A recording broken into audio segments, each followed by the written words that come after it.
Hello बच्चों, let's read the question. On increasing the diameter of a circle by 40%, its area will be increased by option A is 40%, option B is 80%, option C is 96% and option D is 82%. So first of all हम बात करते हैं हमारे की concept की. So की concept equal to की concept हम क्या यूज़ करेंगे, हम इसमें एक ही चीज़ यूज़ करेंगे जो है हमारा एरिया ऑफ सर्कल. तो एरिया ऑफ सर्कल का फॉर्मूला होता है पाई आर स्क्वायर. इस कॉन्सेप्ट को यूज करते हम क्वेश्चन को सॉल्व करेंगे. हमें क्या बोला है कि हमें क्या करना है, डायामीटर को इंक्रीज करना है 40%. तो सबसे पहले तो लिख दें कि let the diameter of circle equal to, हम क्या ले लेते हैं उसको 100x. ठीक है, हमने जो ओरिजिनल सर्कल है उसका डायामीटर ले लिया हमने 100%. अब उनने बोला है कि हमें 40% हमें इस डायामीटर को बढ़ाना है. So increasing 40%, increasing diameter of 40%. तो हमें 40% डायमीटर बढ़ाना है. तो किसका 40% बनाना है? 40% ऑफ 100x का बढ़ाना है. तो वो कितना हो जाएगा? 40 अपॉन में 100 इंटू 100x. सो 100 से 100 कैंसल आउट हो गया. तो कितना इंक्रीज हो गया? 40x और इंक्रीज हो जाएगा. तो इंक्रीजिंग डायमीटर कितना आ जाएगा? 100 प्लस 40 हो जाएगा. तो इंक्रीजिंग डायामीटर इक्वल टू कितना हो जाएगा? 100x plus 40x. It means increasing diameter हो गया हमारा 140x. सो इंक्रीजिंग रेडियस कितनी हो जाएगी? So increasing radius equal to हो जाएगा 140 अपॉन में 2x. इट मीन्स ये हो जाएगा हमारा 70x. ठीक है.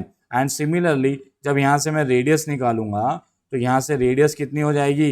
ये हो जाएगी हमारी 50x. तो ओरिजिनल रेडियस हमारी 50x है और इंक्रीजिंग रेडियस कितनी हो गई हमारी? 70x. अब हमें बोला क्या है? हमें बोलाना है कि हमें एरिया कितना इंक्रीज होगा ये बताना है. तो सबसे पहले तो ओरिजिनल एरिया निकाल लेते हैं कि ओरिजिनल एरिया इक्वल टू क्या होगा? पाई आर स्क्वायर. तो पाई तो ठीक है, एंड रेडियस की जगह हम क्या रखेंगे? 50x का होल स्क्वायर. तो 50x का होल स्क्वायर, तो 50 का स्क्वायर हो जाएगा हमारा 2500 पाई एक्स स्क्वायर. ये आ गया हमारा ओरिजिनल एरिया. अब इंक्रीजिंग एरिया निकाल लेते हैं हम. तो इंक्रीजिंग एरिया कितना आएगा सर्कल का? वो भी फॉर्मूला तो यही होगा पाई आर स्क्वायर. अब बस यहाँ पर रेडियस चेंज होगी. तो पाई तो इज इट इज. अब रेडियस की जगह हमें क्या लिखना है? 70x लेना है. तो ये हो जाएगा हमारा 70x का होल स्क्वायर. तो 70 का स्क्वायर हो जाएगा हमारा 4900 पाई एक्स स्क्वायर हो जाएगा. और अब हमें क्या बताना है? ये तो आ गया हमारा इंक्रीजिंग एरिया और ये ओरिजिनल एरिया. तो अब बताना कि हमें टोटल इंक्रीज कितना हुआ. ये तो मैं नया सर्कल हो गया, इंक्रीज एरिया जो भी इंक्रीज होने के बाद. ठीक है, मतलब ये नया सर्कल बन गया. अब हमें बताना कि इंक्रीज बाय कितना परसेंटेज में बताना है. तो सबसे पहले तो टोटल इंक्रीजिंग एरिया निकाल लेते हैं. टोटल इंक्रीज्ड एरिया वो क्या होगा? वो होता है हमारा इंक्रीजिंग एरिया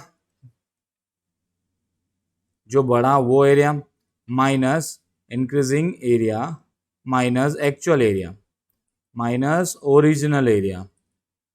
ठीक है. तो इंक्रीजिंग एरिया आया था हमारा 4900 पाई एक्स स्क्वायर. उसमें से हमें क्या माइनस करना है? 2500 पाई एक्स स्क्वायर. तो देखो पाई और एक्स स्क्वायर तो हमारा ये तो कॉमन आ गया. ठीक है, तो यहाँ पर क्या हो जाएगा? 4900 minus 2500 into pi x square. तो ये हमारा टोटल इंक्रीज हो जाएगा. तो 4900 में से 2500 जब हम माइनस करते हैं तो वो हमारा आ जाएगा कितना? 2400. तो 2400 पाई एक्स स्क्वायर ये हमारा आया एक्चुअल इंक्रीज जो हुआ वो. अब हमें बताना है इंक्रीजिंग परसेंटेज.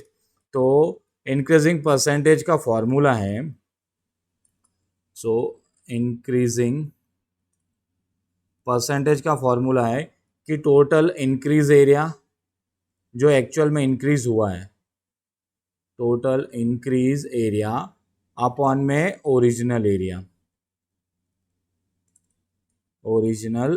उससे हमें परसेंटेज मिल जाएगा. ठीक है, इंटू 100% भी, ये भी एक आएगा. तो टोटल इंक्रीज एरिया कितना है? इंक्रीज एरिया आया था हमारा 2400 pi x square divide by original area कितना था? 2500 पाई एक्स स्क्वायर इंटू क्या है 100%। तो पाई एक्स स्क्वायर से pi x square cancel out and इस 2 जीरो से ये 2 जीरो भी कैंसल आउट। अब हमारे पास बच गया 24/25 इंटू 100%। सो ये 25 बन जा एंड ये हो गया 25 फोर जा, तो क्या बच गया 24 इंटू 4%। सो 24 इंटू 4 कितना होता है 96%। तो टोटल एरिया कितना इंक्रीज हो जाएगा परसेंटेज में 96%। So option C is correct. So hope you understood it well. Best of luck. Thank you.